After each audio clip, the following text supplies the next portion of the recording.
জন কম অসুস্থ হয়ে থাকে। আপনজনদের সুরক্ষা রোজ একটুখানি ডেটল দ্বারা।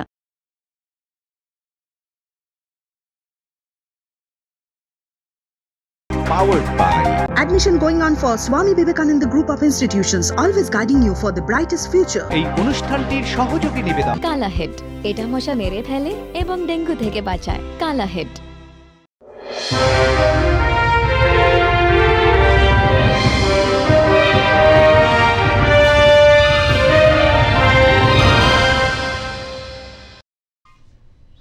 শুরু করছি টাফ টক বিতর্ক। টাফ টক বিতর্কের বিষয়টা অবশ্যই আপনাদের জানাবো, কিন্তু তার আগে আমার কিছু গৌরচন্দ্রিকা বলার আছে। কেন এই গৌরচন্দ্রিকা? তার কারণ এটা আমরা সবাই জানি যে পুলিশ ক্রমশ মানুষের বন্ধু এবং সমাজে তারা বন্ধুরূপে আত্মপ্রকাশ করতে চাইছে। আপনি গ্রেট ব্রিটেনের পুলিশ থেকে শুরু করে ফরাসি দেশের পুলিশ থেকে শুরু করে গোটা পৃথিবীর পুলিশ তারা বলছে মানুষের বন্ধু হিসেবে তারা কাজ করবেন। অবশ্যই তারা ল অ্যান্ড অর্ডার অর্থাৎ কোনো রাজ্যে বা কোনো দেশে আইন শৃঙ্খলা বজায় রাখার দায়িত্ব তাদের, কিন্তু তারা মানুষের বন্ধু। এটা অস্বীকার করছি না, কোনোভাবেই অস্বীকার করছি না। এবং আধুনিক যুগের পুলিশিং অর্থাৎ যেভাবে পুলিশ তার কাজ করে তার অনেক পরিবর্তন ঘটেছে, এটাও অস্বীকার করছি না। কিন্তু তা সত্ত্বেও যে রাজনৈতিক প্রেক্ষাপটে আমাদের দেশ চলছে, যা ইতিহাস এবং ভূগোল বলে, তাতে পুলিশ কখনোই স্বাধীন নয়। অর্থাৎ ব্রিটিশ আমলে বা কংগ্রেস আমলে পুলিশ যেমন স্বাধীন ছিল না, রাজনৈতিক নেতা নেত্রীদের অঙ্গুলি হেলনে তাদের কাজ করতে হতো, সেটা এখনও বিরাজমান, অর্থাৎ তাই ঘটে চলেছে। ধরুন উত্তরপ্রদেশের পুলিশ ভারতীয় জনতা পার্টি এবং তার সরকারের কথা শুনবে। গুজরাটের পুলিশ অবশ্যই ভারতীয় জনতা পার্টি এবং তার সরকারের কথা শুনবে। বাম আমলে পশ্চিমবাংলার পুলিশ তারা অবশ্যই বামেদের কথা শুনেছে। এবং তৃণমূলের সময় অর্থাৎ এই পশ্চিমবাংলায় গত 10 বছরের বেশি সময় ধরে, 1 দশকের বেশি সময় ধরে তৃণমূলের কথা শুনেই পুলিশ চলে। এ বিষয়ে তো আমাদের কারোর কোনো সন্দেহ নেই। যারা এ বিষয়ে বিতর্কে বলবেন এরকম হয় না, তাহলে তারা হয় সত্যের অপলাপ করছেন অথবা একটা ইউটোপিয়ান কাল্পনিক জগতের কথা বলছেন। কিন্তু প্রশ্ন হচ্ছে যে এই পুলিশ যখন রাজনৈতিক নেতা নেত্রীদের অঙ্গুলি হেলনে যখন চলে, তখন কি হয়? অনেকে বলেন বুদ্ধদেব ভট্টাচার্য প্রাক্তন মুখ্যমন্ত্রী, তার রাজত্বের অবসানের কারণ পুলিশ তিনি সামলাতে পারেননি। কি আশ্চর্য দেখুন, তিনিও আবার পুলিশ মন্ত্রী ছিলেন। যেমন এখনের মুখ্যমন্ত্রী অর্থাৎ মমতা বন্দ্যোপাধ্যায়, তিনি নিজেও পুলিশ মন্ত্রী। আসলে পুলিশকে যে সামলাতে যদি কেউ না পারে, তাহলে সেই মুখ্যমন্ত্রীর কুর্সি চলে যায়, এমন কথাটা অনেক সাংবাদিকরা বলে থাকেন। কিন্তু আমাদের রাজ্যে এখন কি হচ্ছে? আমাদের রাজ্যে আমরা দু ধরনের পুলিশিং বা পুলিশি ব্যবস্থা দেখছি। কোথাও পুলিশ নিষ্ক্রিয়। পুলিশ নিষ্ক্রিয় হলে কি হবে? অবশ্যই বকটুয়ের ঘটনা ঘটবে। পুলিশ নিষ্ক্রিয় হলে জয়নগর হবে। আবার পুলিশ সক্রিয় হয়ে গেলে কি হবে? পুলিশ সক্রিয় হয়ে গেলে যেটা সবচেয়ে বড় বিপদ হয়, যেমন আমার স্টেটে কিছুদিন আগেই হলো। অর্থাৎ পুলিশ সক্রিয় হলে মানুষ বেঘরে প্রাণ হারাবে। যদিও বিষয়টা তদন্ত চলছে, এই মুহূর্তেই বলা উচিত হবে না, কাউকে কাঠগড়ায় দাঁড় করানো উচিত হবে না। আজকে আমাদের বিতর্কের বিষয় অত্যন্ত গুরুত্বপূর্ণ, তার কারণ আমাদের পশ্চিম বাংলায় পুলিশের নিষ্ক্রিয়তায় জয়নগর, পুলিশের নিষ্ক্রিয়তায় বকটুই এবং সক্রিয়তার ফল আমার স্ট্রিট। লাল থেকে সবুজ আদৌ কি বদলেছে পুলিশের ভূমিকা? এ নিয়ে আমরা আলোচনা করব, বিতর্ক করব। প্রথমে এই বিতর্কে আমরা চলে যাচ্ছি। প্রথমে 7 মিনিট করে এই বিষয়ে তাদের যা বক্তব্য তারা তুলে ধরবেন এবং পরবর্তী সময় অবশ্যই জবাবি ভাষণে 2 মিনিট করে তারা বলবেন এবং তারপর অবশ্যই আলোচনা এগিয়ে চলবে, বিতর্ক এগিয়ে চলবে। আমি প্রথমেই আপনাদের সঙ্গে আজকে আলাপ করে দেবো। আজকে বাংলার সেরা বক্তারা রয়েছেন টাফ টক বিতর্কে। আমাদের সঙ্গে রয়েছেন অরূপ চক্রবর্তী, তৃণমূল মুখপাত্র, তৃণমূল নেতা। আমাদের সঙ্গে রয়েছেন ফিরদৌস শামীম, অভিষেকও রয়েছেন, অভিষেক বন্দ্যোপাধ্যায় কংগ্রেস নেতা, অভিষেক রয়েছেন সুবক্তা, এবং অবশ্যই ফিরদৌস শামীম আইনজীবী এবং বামপন্থী, এ বিষয়ে কোনো সন্দেহ নেই। এবং কিছুক্ষণের মধ্যে ভারতীয় জনতা পার্টির মুখপাত্র তিনিও এসে পৌঁছাবেন। আমি প্রথমেই, যেহেতু তিনি আইনজীবী, এবং যেহেতু এই মুহূর্তে এসএসসি থেকে শুরু করে একের পর এক অত্যন্ত চর্চিত বিষয়ে তিনি আদালতে নিয়মিত সওয়াল করেন, আমি তাকেই বলবো যে এই অনুষ্ঠানের শুরুতে তাকেই বলতে। তিনি হচ্ছেন ফেরদৌস শামীম। ফেরদৌস, আপনি কি মনে করেন পুলিশের নিষ্ক্রিয়তা মানেই হচ্ছে জয়নগর, পুলিশের নিষ্ক্রিয়তার ঠিকানা মানেই হচ্ছে বকটুই, আর পুলিশ সক্রিয় হয়ে গেলেই তাহলে আমার স্ট্রিট হয়? আপনি কি মনে করেন লাল থেকে সবুজ আদৌ পুলিশের ভূমিকার কোনো পরিবর্তন ঘটেনি? অর্থাৎ বুদ্ধদেব ভট্টাচার্যের পুলিশ যেরকম ছিলেন ঠিক সেরকম মমতা বন্দ্যোপাধ্যায়ের পুলিশ একই রকম আজ্ঞাবহ, তাদের কিচ্ছু করার ক্ষমতা নেই, কিছু করার নেইও, কারণ প্রত্যেকে ভালো পোস্টিং পেতে হবে। কি বলবেন ফেরদৌস? না, বিষয়টা দেখুন, আমি জয়নগর বকটুয়ের সঙ্গে আমার স্ট্রিটের আমি একটা চরিত্রগত পার্থক্য করতে চাইব, কিন্তু বলার আগে আমি বিশেষ করে আপনি উপস্থাপক হিসেবে কতগুলো বিষয় উপস্থাপনা করলেন সেই নিয়ে আমি কয়েকটা কথা ছুঁয়ে যাব। দেখুন, আমি প্রথম কথা এই এর আইনগত বিষয়ে পরে আসছি, কাস্টোডিয়াল ডেথ, সেই নিয়ে সিআরপিসির কি প্রভিশন, সেই নিয়ে ডিকে বাসুর এই বিখ্যাত জাজমেন্ট সুপ্রিম কোর্টের, আমি এগুলো পরে আসবো। কিন্তু তার আগে আমি একটা রাজনৈতিক, একদম পিওরলি রাজনৈতিক কথা বলি। সেটা হলো যে দেখুন, এই যে পুলিশের সক্রিয়তা, নিষ্ক্রিয়তা বা অতি সক্রিয়তা কখন দেখা যায়? দেখুন, যখন রাজনৈতিক এই যে ক্ষমতার ক্ষেত্রে, যখন এই মুহূর্তে যেমন মমতা বন্দ্যোপাধ্যায়ের যে রাজনীতি, সেই রাজনীতির ক্ষেত্রে আপনি যদি দেখেন তাহলে তার রাজনৈতিক রাশ অনেকটা হালকা হয়েছে। তার ফলে কি হয়েছে, এই যে প্রশাসনিকভাবে মাথা চাড়া দেওয়া সেটা কিন্তু শুরু হয়ে গেছে। এখন বিভিন্ন কারণে রাজনৈতিক রাশ অনেকটাই আলগা হয়েছে। সেই কারণে দেখছেন যে সক্রিয়তা এবং অতি সক্রিয়তা এবং নিষ্ক্রিয়তা। এবার আসি যে বুদ্ধদেব ভট্টাচার্যের পুলিশ এবং মমতা বন্দ্যোপাধ্যায়ের পুলিশ, না, এর দুটোর মধ্যে চরিত্রগত সাংঘাতিক পার্থক্য আছে। দেখুন, এই মমতা বন্দ্যোপাধ্যায়ের পুলিশ আপনি যদি দেখেন তাহলে দেখবেন বকটুই কাণ্ড বা জয়নগরের ক্ষেত্রে দেখেন, যে কোনো ল অ্যান্ড অর্ডার সিচুয়েশন, দেখুন law and order is a state subject. আপনি যাই হন না কেন, একটা মৃত্যু ঘটুক এবং তার প্রতিক্রিয়া বলুন, সেই প্রতিক্রিয়ায় বাড়ির পর বাড়ি পুড়ে যাক, দিনের পর দিন শিশু মহিলারা ঘরের বাইরে থাকুক, এর সমস্ত দায়ভার রাজ্য প্রশাসনকে নিতে হবে, কারণ law and order is a state subject. এবার আসি যে রাজনৈতিক কেন এটা ঘটছে। দেখুন, এই যে আমার স্ট্রিটের কাস্টোডিয়াল ডেথ, দেখুন কাস্টোডিয়াল ডেথের ক্ষেত্রে আমাদের আইনে একদম নির্দিষ্ট প্রভিশন আছে, জুডিশিয়াল এনকোয়ারি করতে হবে। আপনার সিআরপিসিতে একাধিক প্রভিশন আছে এবং ডিকে বাসু সে বিখ্যাত জাজমেন্ট আছে। আমি তারপরেও বলবো এটা কেন ঘটে। দেখুন, এই মুহূর্তে সুপ্রিম কোর্ট বলে দিয়েছে প্রতিটি থানায় সিসিটিভি রাখতে হবে। আমি জাস্ট একটা উদাহরণ দিই, জাস্ট এই দুদিন আগে একটা মামলা করলাম, মানে পুলিশ কাস্টাডিতে রাখতে হবে বলে সেই আসামিকে কি করেছে, যে জাস্ট থানা থেকে বের করে নিয়ে গেল, অন্য জায়গায় গিয়ে সে নিজে বলছে নিয়ে গিয়ে বসিয়ে রাখা হলো আধ ঘন্টা 1 ঘন্টার মতো, দিয়ে সেখান থেকে নিয়ে এসে আবার থানায় রাখা হলো। দিয়ে থানায় মানে কোর্টে এসে আদালতে এসে বলা হচ্ছে যে না, ওকে বিভিন্ন জায়গায় আমরা নিয়ে যাচ্ছি, অন্যান্য আসামিদের ধরার জন্য সহযোগিতা প্রয়োজন, আমরা এখানে নিয়ে গেছিলাম, ওখানে নিয়ে গেছিলাম, তো সেই জন্য আমার আরও কিছুদিন পুলিশ কাস্টাডি লাগবে। তো পুলিশের বিষয়টা এরকমই।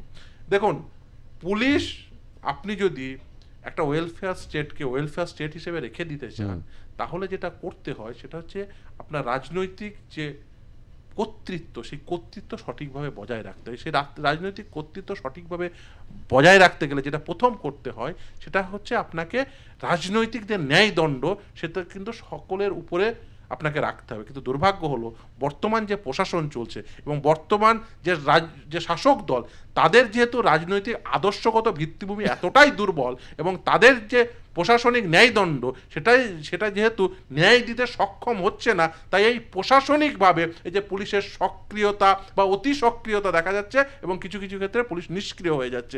ইভেন আপনি দেখবেন ইভেন যে শুধুমাত্র এটা বিরোধীদের উপর ঘটছে তা কিন্তু নয়, আমি একেবারে তত্ত্বগতভাবে বলছি। দেখুন, এটা তৃণমূলের সঙ্গে তৃণমূলের ঘটছে এবং বেশিরভাগ ক্ষেত্রেই দেখবেন পশ্চিমবঙ্গে এই মুহূর্তে রাজনৈতিক লড়াই বলতে যদি আপনি দেখেন তাহলে বিশ্লেষণ করে দেখবেন বেশিরভাগ রাজনৈতিক লড়াই কিন্তু তৃণমূলের সঙ্গে তৃণমূলের, সেটা আদি তৃণমূলের সঙ্গে নব্য তৃণমূলের হতে পারে বা অন্য কিছু হতে পারে, কিন্তু মূল লড়াই তৃণমূলের সঙ্গে তৃণমূলেরই। ফলে এই যে পুলিশি সক্রিয়তা বা অতি সক্রিয়তা বা নিষ্ক্রিয়তা যাই বলুন না কেন, এর পিছনে যে বর্তমানে যে শাসক দল আছে তার যে রাজনৈতিক কর্তৃত্ব যথেষ্ট আলগা হয়ে গেছে, সেটা তো একটা দায়ী তো বটেই। অবশ্যই ধন্যবাদ ফিরদৌসকে। ফিরদৌস শামীম যথাসময়ে তিনি তার বক্তব্য অর্থাৎ বলা যেতে পারে বিতর্কের সূত্রপাত ঘটিয়ে দিলেন। এবার আমি চলে যাব অভিষেক বন্দ্যোপাধ্যায়ের কাছে, কংগ্রেস নেতা। তিনি কি বলবেন?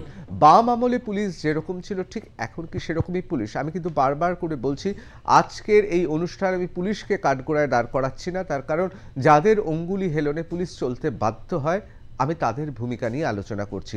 যে কারণে ইচ্ছে করেই প্যানেলে আজকে আমরা পুলিশ বিভাগের উচ্চপদস্থ কোনো প্রাক্তন বা অবসরপ্রাপ্ত কোনো কর্তাকেও রাখিনি, তার কারণ বিষয়টা পুরোপুরি রাজনৈতিক। আমাদের দেশে পুলিশের কিচ্ছু করার থাকে না যদি রাজনৈতিক নেতা বা নেত্রীরা যদি তাদের স্বাধীন না করেন। আমরা জানি এ রাজ্যে পুলিশের করুণ অবস্থা, পুলিশকে টেবিলের তলাতেও লুকাতে হয়। সুতরাং পুলিশকে কোনোভাবেই আমি আক্রমণ করছি না, এই কথাটা বারবার করে এই কারণে বলছি যে কোথাও যেন আমাদের মিডিয়াতে চর্চার সময় পুলিশ কোথাও কোথাও যেন একটা সফট টার্গেট হয়ে যায়। অর্থাৎ কিছু পাচ্ছ না তো পুলিশকে বলো, কিছু পাচ্ছ না তো সারা ভারতবর্ষ জুড়ে দুর্নীতি চলছে, দুর্নীতিতে অনেক বলা যেতে পারে প্রথম সারির নয়, অনেক বেশ কিছু নিচে পুলিশ রয়েছে, কিন্তু আমরা কিছু হলেই এমন একটা ফুটেজ দেখাচ্ছি যে কোনো পুলিশ হাত পেতে টাকা নিচ্ছে। এটা গোটা ভারতবর্ষ দেশের ছবি। আমি আজকে সেই বহু চর্চিত বিষয়ে যেতে চাইছি না। আমার আলোচনা বা বিতর্কের বিষয় বাম আমল থেকে তৃণমূল আমল, অর্থাৎ লাল থেকে সবুজে পুলিশের ভূমিকা কি আদৌ বদলেছে? যেমন বদলায়নি গেরুয়া উত্তরপ্রদেশে, যেমন বদলায়নি গেরুয়া গুজরাটে। আমি অভিষেককে বলবো, অভিষেক বন্দ্যোপাধ্যায় কংগ্রেস নেতা, তিনি কি বলেন? শুভ সন্ধ্যা। প্রথমত খুব একটা ইন্টারেস্টিং টপিক নিয়ে আলোচনা হচ্ছে। কোনো একটা সময় আমরা জানতাম যে স্কটল্যান্ড ইয়ার্ডের সঙ্গে আমাদের কলকাতা পুলিশের তুলনা হতো, এবং সেই তুলনাটা যে অমূলক নয় তার সবথেকে বড় জাজ্বল্যমান প্রমাণ হচ্ছে প্রত্যেক বছরের দুর্গাপুজো। আমাকে কর্মসূত্রে সারা ভারতবর্ষের বিভিন্ন জায়গায় যেতে হয়, এবং অনেস্টলি স্পিকিং এই দুর্গাপুজোর মতো সারা শহরব্যাপী, সারা বাংলাব্যাপী যে জনপ্লাবন হয়, একটা অ্যাক্সিডেন্ট ছেড়ে দিন, একটা বাচ্চার হাত থেকে একটা বেলুন চুরি যায় না। কেন যায় না বলুন তো? কারণ সেই মুহূর্তে কোনো সদিচ্ছার অভাব থাকে না। এই সদিচ্ছার অভাব নিয়ে আলোচনা করতে গেলে একটু ইতিহাসের দিকে তাকাতে হবে। একটু আগে ঋতব্রত খুব একটা ইন্টারেস্টিং কথা বলল যে সরকার চাইলে, পুলিশের সদিচ্ছা থাকলেও পুলিশ কাজ করতে পারে না। ইতিহাস বলে সরকার চাইলে, স্বরাষ্ট্রমন্ত্রী চাইলে মুখ্যমন্ত্রী কাজ করতে পারেন না। 1969 সালের 4 ডিসেম্বর এই কার্জন পার্কে মুখ্যমন্ত্রী অজয় মুখার্জি অনশনে বসেছিলেন। কার বিরুদ্ধে জানেন? জ্যোতি বসুর বিরুদ্ধে। জ্যোতি বসু সেই সময় স্বরাষ্ট্রমন্ত্রী এবং উপমুখ্যমন্ত্রী। দাবিটা কি ছিল সেই যুক্তফ্রন্ট সরকারের? সেই যুক্তফ্রন্ট সরকারের মুখ্যমন্ত্রী অজয় মুখার্জি কি বলছেন? বাংলার কোনো শুভবুদ্ধি সম্পন্ন মানুষ, আমি কোট করছি, আমি একটি কথা একটি শব্দবন্ধ নিজের থেকে ব্যবহার করছি না, বাংলার কোনো শুভবুদ্ধি সম্পন্ন মানুষ আজকের দিনে দাঁড়িয়ে বলুন তো, এই রাজ্যে কোনো সরকার চলছে? যদি সরকার চলে তাহলে কি আজকে এই যে হানাহানি, কোট আনকোট, এই যে হানাহানির রাজনীতি, এটা কি বাংলার উত্তরাধিকার? আপনারা আর্কাইভ খুঁজলে পেয়ে যাবেন। আমি কেন এই প্রসঙ্গের অবতারণা করলাম? লড়াইটা কিন্তু মানে পাড়ার পাঁচুদার সঙ্গে পাড়ার শ্যামলের হচ্ছে না, লড়াইটা হচ্ছে বাংলার মুখ্যমন্ত্রীর সঙ্গে উপমুখ্যমন্ত্রীর। ইতিহাস সাক্ষী আছে। বাঘে ছুলে 18 ঘা, পুলিশে ছুলে 36 ঘা, এই প্রবাদগুলো রাতারাতি হয়নি। কিন্তু কি বলুন তো, সময়ের সঙ্গে সঙ্গে তো আমরা এই পরিবর্তনগুলোই আশা করেছিলাম। যে আশাটা করেছিলাম যে দারোগা প্রিয়নাথের দপ্তরে যে পুলিশের রূপ আমরা দেখেছি, কিছু কিছু ক্ষেত্রে পরবর্তীকালে আমরা যা দেখেছি যে বিপ্লবীদেরকে ধরিয়ে দেওয়ার ক্ষেত্রে যারা যারা ছিলেন, সেই ইন্টেলিজেন্সের part was none other than part of this West Bengal police, সেটা দেশ স্বাধীন হওয়ার পর বদলাবে। আনফর্চুনেটলি হয়নি। সেই পুলিশের নাম কখনো রুনু গুহ নিয়োগী হয়েছে, সেই পুলিশের নাম কখনো তুষার তালুকদার হয়েছে, সেই পুলিশের নাম কখনো প্রসূন মুখার্জি হয়েছে, সেই পুলিশের নাম কখনো রঞ্জিত বচনন্দা হয়েছে। আমি কেন এই নামগুলো বললাম? তার কারণ হচ্ছে, আপনি যদি এই বিবর্তনটা দেখেন, সেই নকশাল আমল থেকে শুরু করুন, তার পরবর্তীকালে এই প্রসূন মুখার্জি সম্বন্ধে একটু আগে ফিরদৌসদা আমার অত্যন্ত প্রিয় বক্তা, তবে সবসময় মনে হয় না যে দুর্বলতার কারণেই এই কুক্ষিগতটা হয়। প্রসূন মুখার্জিকে সিএবি প্রেসিডেন্ট করতে হবে, সেই কারণে জগমোহন ডালমিয়ার সঙ্গে লড়াইতে অবতীর্ণ হলো তদানীন্তন সরকার, সাক্ষী আছে। কোনো দরকার ছিল না। আবার এটারও দরকার ছিল না আমার আনুগত্য প্রকাশ করবার জন্য আমার বাড়ির কালী পুজোতে আমার সিপি খালি পায়ে লোককে প্রসাদ দেবে। দময়ন্তী সেন তাই আজকের দিনে ব্যতিক্রম। শুধু দময়ন্তী সেন এটা বলেছিলেন এই পার্ক স্ট্রিট কাণ্ডের সময় মুখ্যমন্ত্রীর ঘোষিত বক্তব্যের বিরোধী হয়ে মেরুদণ্ড সোজা রেখে, যে যা যা আরোপিত করা হচ্ছে সেই আরোপিত সত্যটা প্রকৃত সত্য নয়। সরকারের বা যারা আমাদের নিয়ম নীতির পরাকাষ্ঠা তাদের সেটা সেই মুহূর্তে পছন্দ হয়নি, তাকে পানিশমেন্ট পোস্টিংয়ে পাঠানো হয়েছিল। এগুলো ইতিহাসে আছে। কিন্তু দুর্ভাগ্য কি বলুন তো, এই অর্গানাইজড ওয়ার্কফোর্সের যদি মেরুদণ্ডটা না থাকে তাহলে সমস্যাটা কোথায় হয়ে যায়? প্রগতি ময়দানে দাঁড়িয়ে মুখ্যমন্ত্রী, যিনি আমার সাংবিধানিক গার্জিয়ান, যখন দাঁড়িয়ে বলে আপনাদেরকে চাপকানো উচিত, তখন কিন্তু সেটা কোনো কনস্টেবলকে বলা হয় না। সেই কনস্টেবল কিন্তু তখন একটা অর্গানাইজড ওয়ার্কফোর্সের একটা প্রতিভূ। ঠিক যেরকম এখানে ঋতব্রত আছে, আজকে যদি ওর কোনো সহকর্মী সাংবাদিক, সে অন্য চ্যানেলেরই হোক, তাকে যদি 2 পয়সার সাংবাদিক বলা হয়, সে যে কেউ বলুক, সেটা কিন্তু সমগ্র সাংবাদিক কুলের অপমান। ঠিক সেরকম এই কারণেই অমিতাভ মালিক, তাপস চৌধুরীরা যখন মারা যায়, এই ক্যাজুয়ালিটিগুলো যখন হয়, তখন আমাদের মুখ বুজে সহ্য করতে হয়। আমি আপনাকে একটা অন্য উদাহরণ দিই। আমরা যেহেতু বিরোধী রাজনীতি করি, এই মুহূর্তে দাঁড়িয়ে ভারতী ঘোষ হচ্ছেন বিজেপির one of the poster girls. সেই ভারতী ঘোষ যখন পশ্চিম মেদিনীপুরের এসপি ছিলেন, তখন খড়গপুরে পুর নির্বাচন, আমি এই কারণে জানি কারণ তখন আমি সেই সময় দায়িত্বে ছিলাম, কংগ্রেস এবং তৃণমূল সমসংখ্যক সিট পেয়েছিল। সেই সমসংখ্যক সিটের পর আমাদের 3 জন কাউন্সিলরকে খুঁজে পাওয়া যায় না। তারপর খুঁজতে কোথায় পাওয়া গেল কোনো একটা গেস্ট হাউসে, এবং জঙ্গলমহলের মা নামে অভিহিত করা ভারতী ঘোষের কাস্টাডির অধীনে ছিল। এই কারণে ইভিন এই মুহূর্তে দাঁড়িয়ে আমরা যখন এই আলোচনাটা করছি, আপনি চোখ বন্ধ করে যে কোনো তৃণমূল স্তরের তৃণমূল কর্মীকে গিয়ে আপনি প্রশ্ন করুন, আপনার এখানকার ব্লক লিডারকে, আপনার ব্লক সভাপতিকে, আপনার ব্লক সভাপতি আসলে সেইখানকার থানার ওসি বা থানার আইসি, আপনার এখানকার জেলা সভাপতিকে আসলে সেই জেলার এসপি। এটা বাস্তব, এবং এটা খুব দিনের আলোর মতো পরিষ্কার হয়ে গেছিল যখন অনুব্রত মণ্ডল ধরা পড়ে। এবং অনুব্রত মণ্ডল ধরা পড়ার পর আমরা জানতে পারলাম যে অনুব্রত মণ্ডলের পাঠানো টাকাতে আলটিমেটলি বীরভূমের থানাগুলোর বাজেটিং করা হয়। শেষ করি হচ্ছে এই কাস্টেডিয়াল ডেথ নিয়ে। কাস্টেডিয়াল ডেথ, আমার স্ট্রিটটা অ্যাকচুয়ালি কাস্টেডিয়াল ডেথ হয়েছিল কি হয়নি সেটা সময় বলবে। এই মুহূর্তে প্রাথমিক তদন্তে অন্তত সেটা মনে হচ্ছে না। সেটা না মনে হলেও এই পরিসংখ্যানটা অস্বীকার করা যাবে না। 2022 সাল থেকে 2023 সালে এই বাংলাতে 300% ইনক্রিজ ইন কাস্টেডিয়াল ডেথ। সেটা বামপন্থী ছাত্র সুদীপ্ত থেকে শুরু হয়ে, মইদুল থেকে শুরু হয়ে আমাদের কংগ্রেসের জীবন সর্দাররা আছে। কিন্তু ওই যে বললাম, এগুলো এক একটা বিক্ষিপ্ত ঘটনা নয়।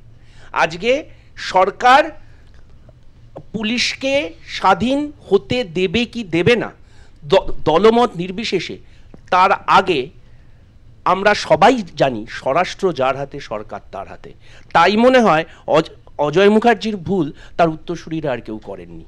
তাই দিনের শেষে শুধু এইটুকুই, but we preach, we have to practice. ভালো থাকবেন। ধন্যবাদ অভিষেক ব্যানার্জি। আমি জানিয়ে রাখি, এই মুহূর্তে আমাদের স্টুডিওতে এসে উপস্থিত হয়েছেন জগন্নাথ চট্টোপাধ্যায়, পশ্চিমবঙ্গে ভারতীয় জনতা পার্টির সাধারণ সম্পাদক এবং দীর্ঘদিনের সাংবাদিকও বটে। আমরা অবশ্যই আলোচনার মধ্যেই থাকব। আমি শুধু এক নজরে দেখিয়ে দেব 3-3টে খণ্ডচিত্র, অনেকটা চলচ্চিত্রের মন্তাজের মতো, অত্যন্ত গুরুত্বপূর্ণ যা এ রাজ্যে ঘটেছে। প্রথমেই দেখিয়ে দেব গত 14ই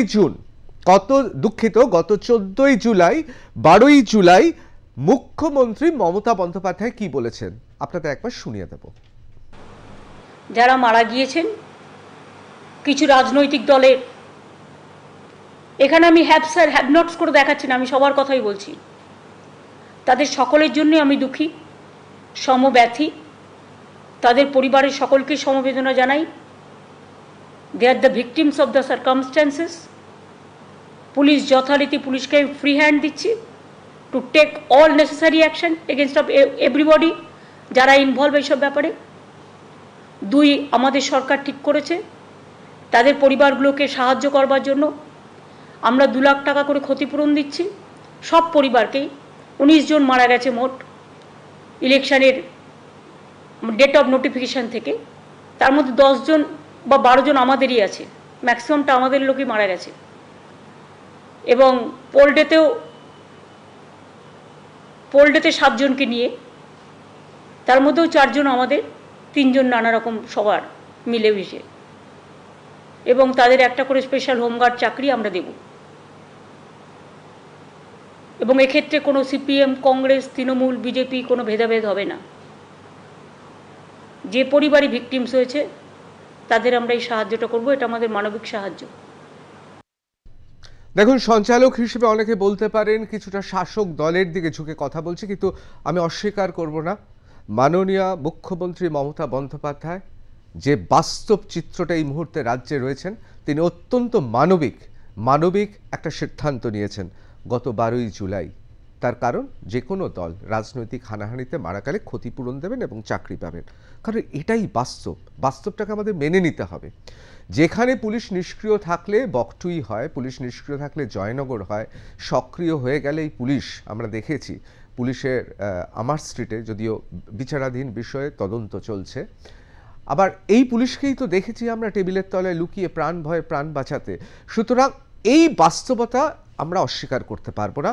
কিন্তু সরকারের প্রধান, আমার আপনার মুখ্যমন্ত্রী মমতা বন্দ্যোপাধ্যায় অত্যন্ত একটা মানবিক ঘোষণা করেছেন যে রাজনৈতিক হানাহানি হলেই কিন্তু চাকরি এবং তার সঙ্গে ক্ষতিপূরণ যাতে পরিবার পায়। কোনো রকম কটাক্ষ করছি না, কোনো স্যাটায়ার করছি না, এটা অত্যন্ত গুরুত্বপূর্ণ আমার মনে হয়েছে এই সময় দাঁড়িয়ে। এবার দেখাবো আরেকজনের কথা, অত্যন্ত দাবাং নেতা, দক্ষিণ 24 পরগনার দাবাং নেতা। তিনি বলছেন একটা সিস্টেমে আসতে হবে। তিনি দীর্ঘদিন ধরে পরীক্ষিত যোদ্ধা, এক সময় হারমাদ বাহিনী অর্থাৎ এক সময় লালে ছিলেন, এখন সবুজে আছেন। অসম্ভব ভালো তার সাংগঠনিক শক্তি। এখন সিপিএমের কেউ বলছেন ফ্র্যাঙ্কেনস্টাইন তৈরি করেছে। এখন জয়নগরে গ্রামের পর গ্রাম লাল বাড়ি উধাও হয়ে যাচ্ছে তার জন্য। খুব পরীক্ষিত নেতা সিপিএম তৈরি করেছেন। এখন তিনি তৃণমূলের এক দৌর্দণ্ড প্রতাপ একজন ব্যক্তিত্ব। তিনি কি বলছেন, অত্যন্ত গুরুত্বপূর্ণ কথা। আমাদের তরফ থেকে প্রশাসন আছে, ওখানে প্রশাসন বিষয়টা দেখছে। আমাদের তরফ থেকে আর আমরা কি ব্যবস্থা নেব? ওখানে যা প্রশাসন আছে, প্রশাসনের কাছে গেলে প্রশাসন নিশ্চিতভাবে সব ধরনের সুযোগ সুবিধার মানে ব্যবস্থা করবে।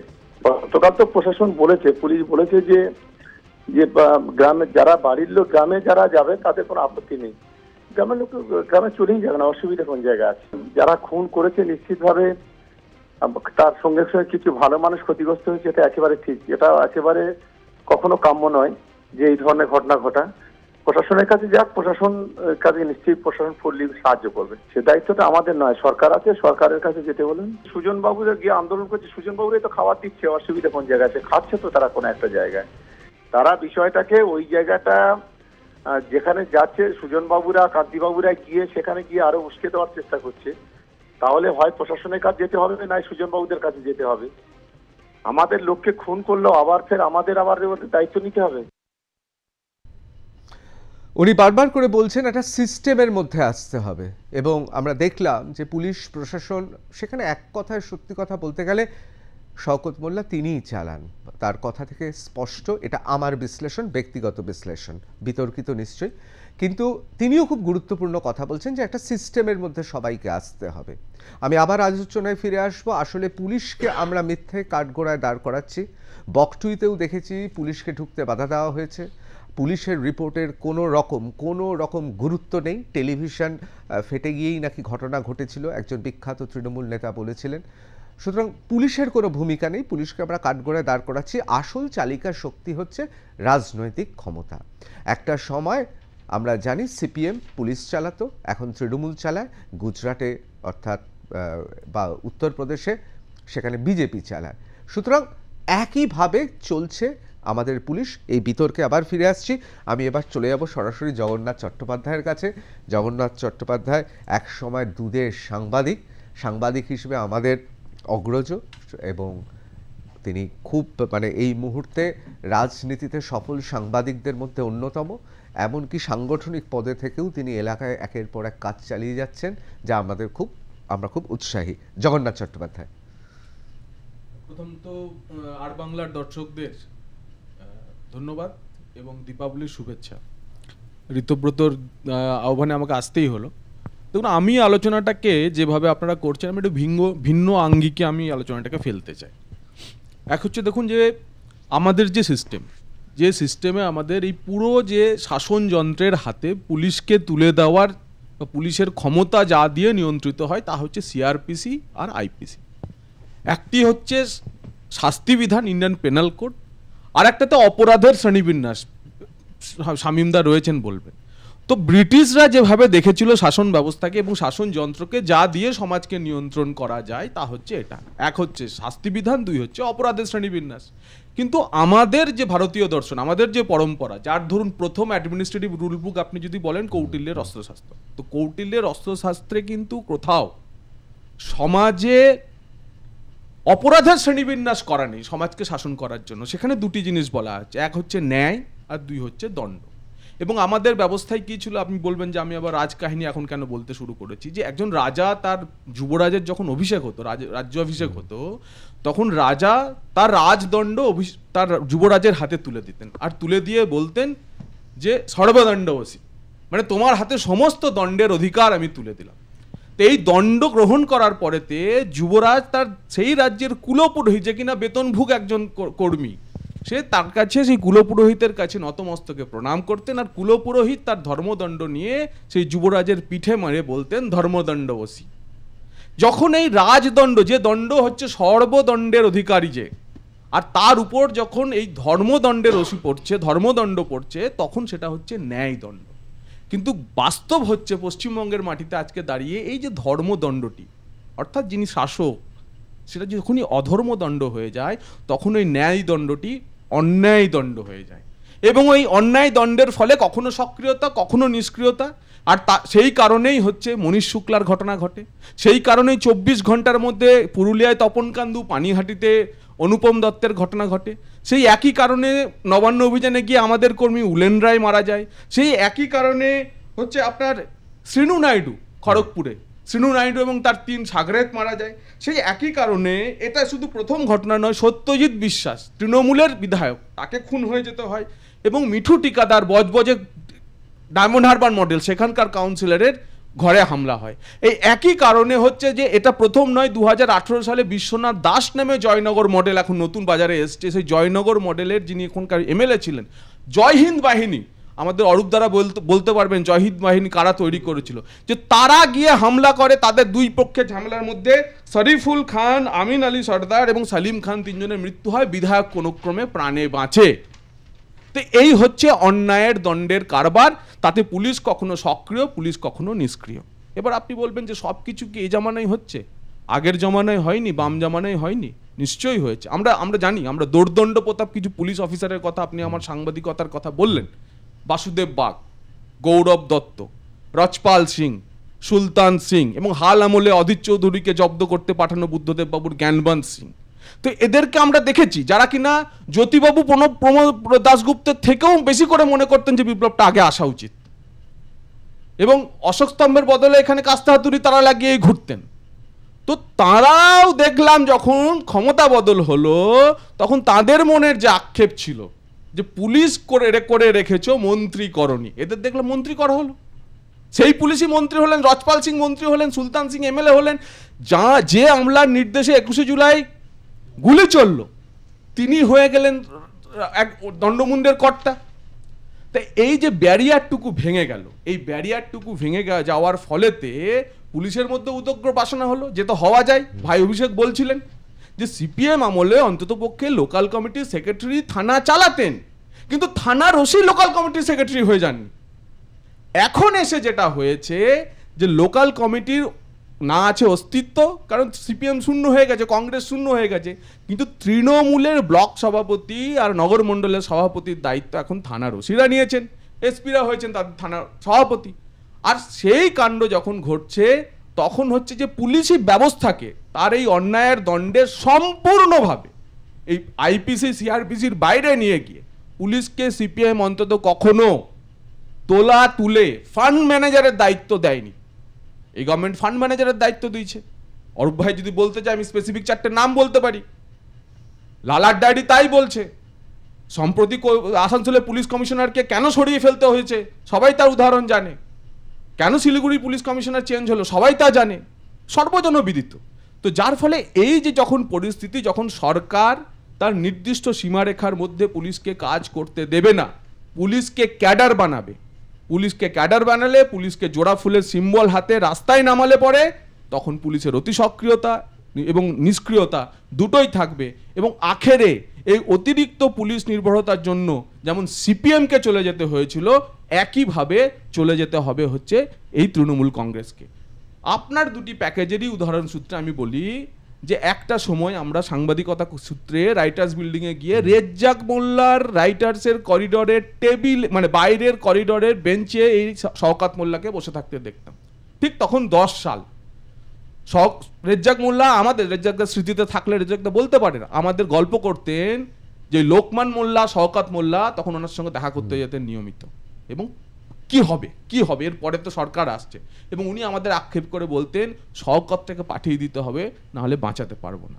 তো যে শওকতকে উনি ব্যবহার করতেন নানা কারণে, সেই শওকত এখন তৃণমূলের সম্পদ, এবং বলাই বাহুল্য কার জন্য তিনি আরো বড় সম্পদ হয়ে উঠেছেন।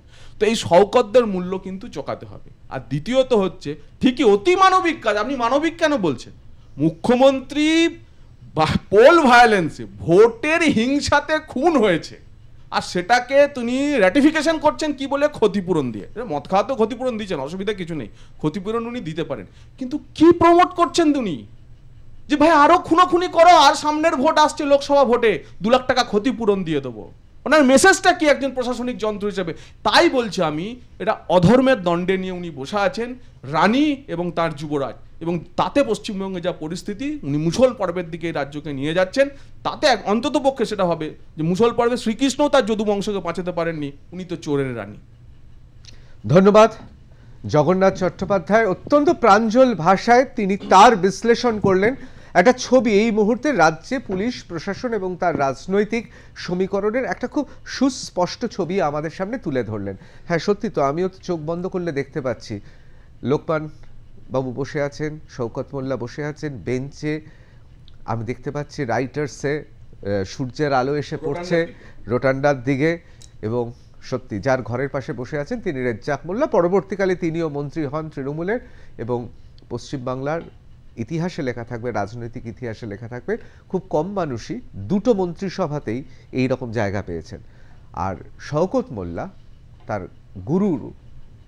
গুরুকে বরং আরও বেশি ডিঙিয়ে গেছেন। তিনি এখন এই মুহূর্তে জয়নগর থেকে শুরু করে বিস্তীর্ণ দক্ষিণ 24 পরগনা এক নামে সবাই বলে ওখানে রাত চলছে একজনই, শওকত মোল্লা। আমি খারাপ ভালোর মধ্যে যাচ্ছি না। নিশ্চয়ই এই প্রশ্নের উত্তরগুলো দেবেন শাসক দলের প্রতিনিধি অরূপ চক্রবর্তী, তৃণমূল কংগ্রেসের মুখপাত্র। শুধু তিনি দেওয়ার আগে আমি একবার বিরোধী দলনেতা পুলিশ নিয়ে কি বলছেন একবার দেখিয়ে দেব। আমার মনে হয় এটা আমাদের বোধহয় আলোচনাকে, আজকের দিনের আলোচনাটাকে হয়তো একটু এগিয়ে নিয়ে যেতে পারবে। একবার দেখে নেব শুভেন্দু অধিকারী কি বলছেন। মমতা ব্যানার্জি পুলিশকে এত অধঃপতনে নামিয়েছেন তিনি এবং তার ভাইপো মিলে, এটা কোথাও হয় না। মমতা ব্যানার্জির বাড়ির কালী পুজোর দিন পুলিশকে দিয়ে প্যাকেট তৈরি করে সেই প্যাকেট বিতরণের কাজে ডাইরেক্টর অফ সিকিউরিটি এবং কলকাতা পুলিশের লোকেরা সিভিল পোশাকে ছিল। আমার কাছে ভিডিও আছে, মিলন সংঘের পাশে বিরাট রন্ধনশালা, জমিদার বাড়ির রন্ধনশালার মতো করে হাজার হাজার প্যাকেট বানানো হয়েছে, এবং ময়লা ফেলার যে ট্রেগুলো কর্পোরেশন থেকে আনা হয়েছে, যে ঝুড়িতে করে ময়লা নিয়ে যাওয়া হয়, সেখানে কলকাতা পুলিশ, বিনীত গোয়েলের পুলিশ আর ডাইরেক্টর অফ সিকিউরিটি মনোজ বার্মার পুলিশ, যাদের নাম এখন মমতা পুলিশ, তাদের দায়িত্ব ছিল ওইগুলো, ওরা ট্যাক্সের টাকায় বেতন পায়। এই এত অধঃপতন কখনো হয়নি যেটা এরা মমতা ব্যানার্জি তার ভাইপো মিলে করে দিয়েছে। তাই এই প্রশ্নের উত্তর, কেন বিরোধী দলনেতা মিছিল করতে পারবে না, মিটিং করতে পারবে না, ধর্মীয় সামাজিক অনুষ্ঠানে যেতে পারবে না, কলকাতার মোড়ে মোড়ে আটকে রাখা হবে লাল আলো জ্বালিয়ে, মোড়ে মোড়ে আটকে রাখা হয় কলকাতাতে আমার মিনিমাম 1 ঘন্টা বেশি যায়। এখন পর্যন্ত 29টা ট্রাফিকের ফাইন দিয়েছি আমি, 29,000 টাকা। আমরা শুনছিলাম বিরোধী দলনেতা কি বলছেন, এটি তার বক্তব্য। তবে ব্যক্তিগতভাবে আমি আবার বলছি, আমার মনে হয় কোনোভাবেই কিন্তু আমরা পুলিশকে কাঠগড়ায় দাঁড় করাতে পারি না।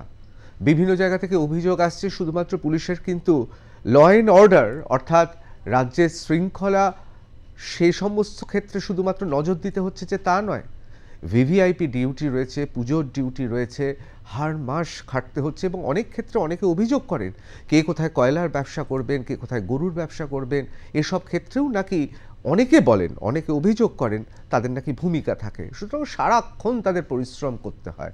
শুধু শুধু কিন্তু আমরা পুলিশকে কাঠগড়ায় দাঁড় করাবো না, তার কারণ আমার আপনার বাড়ির লোকেরা এই পুলিশে রয়েছে। আমি এবার চলে যাব অরূপ চক্রবর্তীর কাছে এই সমস্ত প্রশ্নের উত্তর, এবং প্রত্যেকের প্রশ্নের উত্তর নিশ্চয়ই তিনি দেবেন। তিনি খুব সুবক্তা। অরূপ চক্রবর্তী। শুভ সন্ধ্যা আর প্লাসের সমস্ত দর্শককে। আমি প্রথমেই, যেহেতু আপনি লিডার অফ অপোজিশনের বক্তব্য দিয়ে আমাকে বলতে বললেন, তো আমি ওনার বক্তব্যে একটা জিনিস দেখলাম, উনি নাকি 29টা কেসের ফাইন দিয়েছেন 29,000 টাকা। আমার খুব জানার অনুরোধ রইল, পরের দিন যদি কোনো প্রেস কনফারেন্সে উনি বলেন যে ওই টাকাটা কি নারদায় যে খবরের কাগজে মুড়িয়ে উনি নিয়েছিলেন সেখান থেকে দিয়েছেন না অন্য কোনো জায়গা থেকে দিয়েছেন। এটা আমার একটা ছোট্ট কৌতূহল রইল, নিশ্চয়ই পরবর্তীকালে উনি ক্ল্যারিফাই করবেন। আর দ্বিতীয় কথা, ওনার আসলে ট্রাফিক রুল ভায়োলেশনের জন্য ওনার জেলের পেছনে থাকা উচিত ছিল, কারণ ওনার গাড়ির কনভয়ে একজন মানুষের মৃত্যু হয়েছিল, একজন প্রতিবন্ধী মানুষের। আশা করি আমরা সেটা কেউই ভুলে যাইনি। আমি প্রথমত আমি জগন্নাথ দার মানে অত্যন্ত ভক্ত লেখনী, সেই ছোটোবেলা থেকে বড় হওয়ার সময় সেই উত্তাল সময়ের সাক্ষী, তো দীর্ঘদিন সংবাদ মাধ্যমের পাতা খুললেই জগন্নাথ দার লেখা পড়ে বড় হয়েছি। তা আমার মনে হয় জগন্নাথ দা যদি ইদানিংকালে সংবাদ মাধ্যমের বদলে যদি ওয়েব সিরিজ লেখে, জগন্নাথ দা কিন্তু সারা ভারতবর্ষে একটা বিরাট জায়গা নাম করবে। দলের কাছে ভর্ষিত হতে পারে, কারণ ধরুন সারা ভারতবর্ষব্যাপী তো রিলিজ করো ওয়েব সিরিজ, তো আর রাজ্যের গণ্ডির মধ্যে সীমাবদ্ধ থাকে না।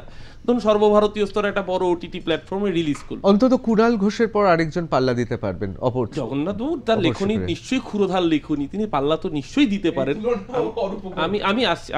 আমি কারুর বলার সময় বলিনি, আশা করবো প্রথম সেগমেন্ট আপনি কারুর বলার মাঝখানে আশা করবো একেবারে 7 মিনিট সাংবাদিক যেরকম ভাবে বিজেপি হয়ে যায়, আপনি নিশ্চয়ই নিরপেক্ষ সাংবাদিক, আমি এইটুকু এক্সপেক্ট করি আপনার কাছে। তো ধরুন একটা ওটিটি লেখা হচ্ছে, জগন্নাথবাবু লিখছেন, একজন পুলিশ অফিসার যেই সময় দেশের প্রধানমন্ত্রী একজন মুখ্যমন্ত্রীকে বলছেন রাজধর্ম পালন করতে, সময়টা 2002, সেই সময় একজন পুলিশ অফিসার তিনি সুপ্রিম কোর্টে পরবর্তীকালে হলফনামা দিয়ে বলছেন যে আমাদেরকে বাধ্য করা হয়েছিল যে দাঙ্গা হচ্ছে, মুসলমান মহল্লা জ্বলছে, আমরা যেন সেই জায়গায় গিয়ে পুলিশ অ্যাকশন না নিই, যাতে আমরা অপেক্ষা করি আরও বেশ কিছু মানুষের প্রাণহানি হয়।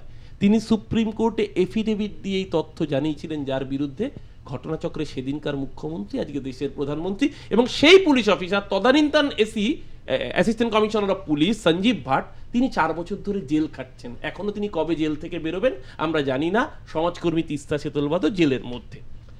কদিন পুলিশের প্রশ্ন যখন উঠলো, আমি আরেকটু বৃহত্তর আকারে দেখি। ধরুন কাশ্মীরের রাজ্যপাল ছিলেন লেফটেন্যান্ট গভর্নর সত্যপাল মালিক, তিনি বলেছিলেন যে ইন্টেলিজেন্সের রিপোর্ট আছে সেনা জওয়ানদের মৃত্যু হতে পারে, মাত্র 4খানা চপার হলে তারা সিকিউরলি তারা পৌঁছতে পারবে। তখন বলা হয়েছিল তুম অভি চুপ রাহো। আমি বলিনি, কাশ্মীরের রাজ্যপাল সত্যপাল মালিক বলেছিলেন। এবং পুলওয়ামায় আমরা আমাদের দেশের সেনা জওয়ানদের লাশ গুনেছি, রক্ত দেখেছি, আমাদের শত্রুপক্ষের কাউকে আমরা দেখতে পাইনি সেখানে। দুর্ভাগ্যজনক, আমরা জানি না। তারপর 2019-এর ভোট হয়েছে, বিজেপি থাম্বিং মেজরিটি নিয়ে এসছে। এইখানে এটা তো ঘটনা যে বিরোধী এখানে এই কংগ্রেসের পক্ষ থেকে অভিষেক বা বিজেপির জগন্নাথবাবু বলেছেন, এটা তো সত্যি কথা। কলকাতার বুকে, পশ্চিমবঙ্গের বুকে তো আমরা এটা দেখতে দেখতে বড় হয়েছি। যে শামীম বলছিলেন, উনি বামপন্থী, স্বাভাবিকভাবে উনি ওনার দলের পক্ষ থেকে বা মতের পক্ষ থেকে বলবেন যে বুদ্ধবাবুর আমলের পুলিশ কত ভালো ছিল। বুদ্ধবাবুর আমলের ট্রিগার হ্যাপি পুলিশের ভূমিকা তো বাংলার মানুষ এখনো ভুলে যায়নি বলে এরা শুনলো। শুধু তাই নয়, একটার পর একটা উদাহরণ দিতে গেলে, যেরকম জগন্নাথবাবু উদাহরণ দিলেন, ডিসি পোর্ট বিনোদ মেহতা, কিভাবে খুন হতে হয়েছিল কলকাতার বুকে ডেপুটি কমিশনারকে। কালীঘাট থানা, কালীঘাট শ্মশান, সত্যজিৎ রায়ের মৃত্যু হয়েছে, কুখ্যাত সমাজ বিরোধী কালীঘাট এলাকার তদানীন্তন পুলিশ কমিশনারকে দেখে সেলুট ঠুকে বলছে শাহাদা আপনি এখানে। ঋতব্রত, আপনি তো দীর্ঘদিনের সাংবাদিক, আপনি তো সবই জানেন ঘটনাগুলো। তিলজলা থানার ওসি ছিলেন গঙ্গাধর ভট্টাচার্য, পুলিশের বলছেন আপনারা পক্ষপাত দুষ্ট। গঙ্গাধর ভট্টাচার্যের বিরুদ্ধে খুনের চার্জ যার নামে, তিনি পরবর্তীকালে রাজ্যের মন্ত্রী। গঙ্গাধর ভট্টাচার্য বিচার পেয়েছেন। আজকে যে বিজন সেতু ওই থানার আন্ডারে পড়েছিল, সেই বিজন সেতুর সেই মানুষগুলো কি বিচার পেয়েছে? আমি রাজনীতি টানতে গেলে সমস্ত দিক দিয়ে টানা যায়। আজকে মুশকিলটা হচ্ছে আপনি ইকুয়েট করছেন একদিকে জয়নগরকে রেখে, একদিকে আমহার স্ট্রিটকে রেখে। জয়নগরে কি ঘটনা ঘটলো? জয়নগরে যে ঘটনা ঘটলো সেই ঘটনায় দেখা যাচ্ছে যে যেই ছেলেটি প্রথম ধরা পড়লো ধৃত, সেই শরীফুল, সে প্রথমেই বলে দিল যে বড় ভাইয়ের নাম, বড় ভাইকে সেখানকার সিপিএম এর নেতা বলে দিল। আরো দুজনের নাম, একজন সেই সিপিএম এর নেতার বাড়িতে আরেকজন শেল্টার নিয়েছিল, যার বাইক উদ্ধার হয়েছে সে আরেকজন সিপিএম এর নেতা। তাকে পুলিশ অ্যারেস্ট করলো, তাকে পুলিশ অ্যারেস্ট করে কোর্টে প্রডিউস করলো, সে জবানবন্দি দিচ্ছে। তাহলে পুলিশ যদি আপনি বলছেন কোথাও নিষ্ক্রিয়, আমি জানি না জয়নগরে নিষ্ক্রিয় কিরকম, খুনিকে ধরলে যেহেতু সিপিএম এর কর্মী ধরা পড়েছে তাই আপনার মনে হচ্ছে পুলিশ নিষ্ক্রিয় বা অতি সক্রিয় কিনা আমি জানি না। দ্বিতীয় প্রশ্নটা আরো সাংঘাতিক, আপনি বলছেন বারবার করে পুলিশ যদি নিষ্ক্রিয় হয় বা অতি সক্রিয় হয় তাহলে এই আমহা স্ট্রিটের মতো কাস্টোডিয়ালদের, প্রথম কথা সরি টু সে, আমি তো আইনের ছাত্র নই, এখানে অনেক আইনজ্ঞরা রয়েছেন, আমি যতটুকু জানি কাস্টোডিয়াল ডেথ হতে গেলে কাস্টোডিতে নিতে হয়, তাকে অন্তত একটা নোটিশ পাঠাতে, এবং আমহা স্ট্রিট থানা থেকে তার নামে কোনো সমনই ইস্যু করা হয়নি। এক নম্বর, তাকে একটা মোবাইল চুরি যাওয়া মোবাইলের কেসে তাকে সাইবার ক্রাইম থেকে বলা হয়েছিল নিয়ারেস্ট পুলিশ স্টেশনে গিয়ে সেই মোবাইল ফোনটা জমা দিতে। এবং ইন্টারেস্টিংলি একজন চুরি যাওয়া মোবাইল ফোন কিনেছেন, সে থানায় গিয়ে যখন মোবাইল ফোনটা জমা দিচ্ছে তার আগে ফোন করছেন 4 বার কাকে? বিজেপির নেতাকে। কোন নেতাকে? যে 2015 এবং 2020 সালে পরপর 21 সালে দুবার পুরসভা নির্বাচনে ওখানকার বিজেপির প্রার্থী ছিলেন। তাকে ফোন করে তিনি যখন থানায় ঢুকছেন, ইন্টারেস্টিংলি 6:09 থানায় ঢুকছেন, 6:11 মৃত্যু হয়েছে। কিভাবে মৃত্যু হয়েছে কোর্ট নিশ্চয়ই, আজকে তো কোর্ট ভর্ৎসনা করেছে রীতিমতো যে থার্ড পার্টির এত ইন্টারেস্ট কেন, স্বয়ং আদালতের বিচারপতি এই বক্তব্য রেখেছেন এবং রীতিমতো ভর্ৎসনা করে বলেছেন। সেই জায়গায় দাঁড়িয়ে আমরা দেখুন সিনেমার পর্দায় যে বলছিলাম ওটিটি, আমরা তো সিনেমায় দেখেছি দাবাং পুলিশ অফিসার, কি চুলবুল পান্ডে, আমরা দেখেছি সিংহাম, ধরেন অসাধারণ সব পুলিশ অফিসার। বিশ্বাস করুন দাবাং বা চুলবুল পান্ডে বা সিংহাম এরা একসাথে আসলো 6:09 থেকে 6:11 মধ্যে 2 মিনিটের মধ্যে একটা মানুষের মৃত্যু হতে পারে না। তাই যারা রাজনীতির কারণে, আমি আবারও বলছি যে কোনো মানুষের মৃত্যু দুঃখজনক। এই বিজেপি যেটা করছে অর্জুন চৌরাসিয়ার ঘটনায়, দেশের কেন্দ্রীয় স্বরাষ্ট্রমন্ত্রী এসে বলল যে তৃণমূল তাকে মেরে ঝুলিয়ে দিয়েছে, পোস্টমর্টেম করা হলো কমান্ড হসপিটালে, তারপরে ফার্দার রিপোর্টটা কি? তারপরে চুপ। যখন এই যে একটু আগে বলছিলেন তৃণমূলের হাতে তৃণমূল মারা যাচ্ছে, হেমতাবাদ এখানকার বিধায়ক কে ছিলেন? দেবেন্দ্রবাবু, সেখানকার ইয়েতে তাকে বলা হলো তৃণমূল মেলে ঝুলি দিয়েছে। পরবর্তীকালে দেখা গেল তদন্তে বেরিয়ে আসলো 16 কোটি টাকা তিনি যে কোঅপারেটিভ ব্যাংকের দায়িত্বে ছিলেন সেখানকার সেই লোন তার কনসেন্টে উঠেছিল, সেটার পাওনাদাররা তার উপর প্রেশার ক্রিয়েট করছিল। এই একটার পর একটা ঘটনাকে সমস্ত কারণে পলিটিসাইজ করা এবং বারবার করে এই যে বলছেন না প্রশাসনের সিদ্ধান্তহীনতা, আমরা দেখেছি বুদ্ধবাবুর সময় পুলিশ কিরম ছিল।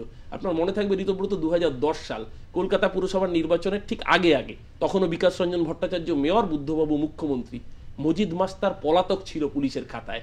আলিমুদ্দিন স্ট্রিটে মিটিং করতে ঢুকেছেন বুদ্ধবাবু উপস্থিত, স্বরাষ্ট্রমন্ত্রী মুখ্যমন্ত্রী, মজিদ মাস্টার আলিমুদ্দিনে ঢুকেছে, কলকাতার পুলিশ কমিশনার সেলুট দিয়ে মজিদ মাস্টারকে আলিমুদ্দিনে পৌঁছেছে। আজকে তাদের মুখে যখন পুলিশ নিয়ে বড় বড় জ্ঞানের বলি শুনতে হয়, অভিষেক একটা কথা একদম সঠিক বলেছে, রাজ্যের মুখ্যমন্ত্রী ছিলেন অজয় মুখার্জি, জ্যোতি বসু ছিলেন স্বরাষ্ট্রমন্ত্রী, নিজের মুখ্যমন্ত্রীকে স্বরাষ্ট্রমন্ত্রী পুলিশ মন্ত্রীর বিরুদ্ধে রাস্তায় নামতে হয়েছিল বামফ্রন্টের আমলে। এই দৃশ্য যেরকম বাংলার মানুষ বলেনি, যুক্তফ্রন্টের আমলে এই দৃশ্য যেরকম মানুষ বলেনি, একইভাবে পুলিশকে কিভাবে ব্যবহার করায় আজকে দেখছেন না। ডাক্তার কাফিল খানের মতো একজন মানুষকে যে শিশুদের চিকিৎসা করতে সহযোগিতা করেছিল বলে উত্তরপ্রদেশ সরকার বকল হবে, তার বদনাম হচ্ছে বলে আজ পর্যন্ত কাফিল খানের স্থান জেলে, সঞ্জীব ভাটদের স্থান জেলে। এই পুলিশের রাজনীতিকরণ কারা করেছে সারা ভারতবর্ষের মানুষ। আমাকে একটা ছোট্ট বিরতি নিতে হবে। হ্যাঁ, একটা জিনিস শুধু বলে দিই, এই যে কাস্টোডিয়াল ডেথ সম্পর্কে বলছিল না, যে কাস্টোডিয়াল ডেথ মানে এই নয় যে কাস্টোডিতে নেওয়ার পরে মৃত্যু হলে তবেই সেটাকে কাস্টোডিয়াল ডেথ বলে ধরা হবে। আমরা এটা পূর্ণাঙ্গভাবে শুনবো, তার কারণ আমাদেরও তো এইরকম ঘটনা ঘটতে পারে। একটা অত্যন্ত গুরুত্বপূর্ণ বিষয়, আমি এই বিষয়ে পূর্ণাঙ্গভাবে জানবো। আপনার কাছে একটা ছোট্ট বিরতি নেব। এখন আমরা আলোচনার খুব গুরুত্বপূর্ণ মোড়ে চলে এসেছি। এটা সবাই মেনে নিয়েছেন, পুলিশের যে কষায়ের ভূমিকা ছিল বাম আমলে, তৃণমূল আমলেও রয়েছে, তার আগে কংগ্রেস আমলে ছিল, গুজরাট বা ইউপিতেও তাই রয়েছে, গেরুয়া শিবিরে। কিন্তু মুশকিলটা হচ্ছে যে জিনিসটা উঠে এসেছে অত্যন্ত সুচিন্তিতভাবেই অভিষেক বলেছেন, যে ভুল এক মুখ্যমন্ত্রী করেছিলেন অন্য মুখ্যমন্ত্রীরা করেননি, সব সময় পুলিশকে নিজের কাছে রেখেছেন। এখন অনেকে বলেন পুলিশ হচ্ছে ছুরির মতো, আপনি মানুষের মাথা কাটবেন না তা দিয়ে পুজোর নৈবেদ্য ফল কাটবেন, এটা আপনার ব্যাপার। কিন্তু অনেকে বলেন বুদ্ধদেব ভট্টাচার্য নরম প্রকৃতির মানুষ ছিলেন বলেই পুলিশকে ঠিক সেইভাবে অপারেশনে নামাতে পারেননি। আবার অনেকে বলেন মমতা বন্দ্যোপাধ্যায়ের সাফল্য কি এটাই যে তিনি পুলিশকে ঠিকমতো ব্যবহার করতে পারছেন? নিশ্চয়ই এই আলোচনায় শুনবো যে দুই সরকারের দুই আমলে পুলিশকে কিভাবে ব্যবহার করা হয়। এবং এটাও ঠিক কথা, একটা সময় পুলিশের ভূমিকা ছিল রাজনৈতিক নেতাদের কথা শুনে তারা চলতেন। আমরা নন্দীগ্রামে দেখেছি, আমরা বিভিন্ন জায়গায় পশ্চিমবাংলায় দেখেছি, নানুরে দেখেছি, বীরভূমের প্রত্যন্ত অঞ্চলে দেখেছি বাম আমলে যে লোকাল কমিটি ঠিক করে দেবে পুলিশ কী করবে। এখন আবার নাকি উল্টো হচ্ছে, এখন আবার জেলায় জেলায় সংগঠন পুলিশই সামলাচ্ছে। অনেক জায়গায় নাকি এসপি জেলা সভাপতির থেকে বা একজন এমপি বা এমএলএ থেকে অনেক বেশি শক্তিশালী। তাহলে কি পুলিশের মধ্যে আরও বেশি গুরুত্ব দিয়ে দায়িত্ব দিয়ে গোটা রাজ্যটা সামলানো হচ্ছে? তাহলে কি রাজনৈতিক যে কাঠামোর উপর রাজনৈতিক দলগুলো এতদিন ধরে শাসন করে এসছেন তাতে সম্পূর্ণ একটা ব্যতিক্রমী সময় চলে এলো? অবশ্যই শুনবো। একটা ছোট্ট বিরতি নিয়ে ফিরে আসছি টাফ টক বিতর্কে।